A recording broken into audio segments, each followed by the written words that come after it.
Nakikita niyo ba yung hawak natin? Eto, tingnan nyo.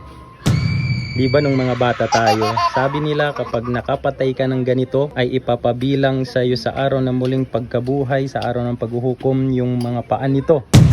Ito ay rangay sa tawag namin. Nakalimutan ko anong Tagalog nito. Ano nga ba? Comment nyo lang. Yan ay walang katotohanan at walang hadith na matatagpuan na ipapabilang sa atin sa araw ng paghuhukom. Kapag nakapatay tayo ng mga ganito ay ipapabilang yung mga paan nila. Pakarami nga naman, kaya nung bata ka matatakot ka talaga dahil ipapabilang sa'yo. Pero sa atin sa Islam, ang ipinag-utos sa atin ng mahal na propeta Muhammad ay irhamu man fil ard. Kayo ay maging mahabagin sa lahat ng nandito sa kalupaan.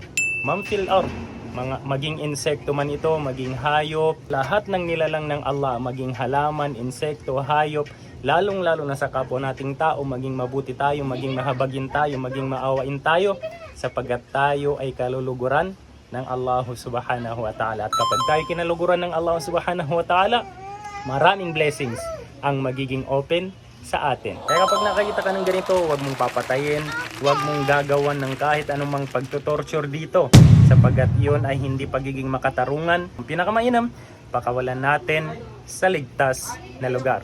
Shukran! Muhammad Kana Islamic Contents. Muhammad Kana Islamic Contents.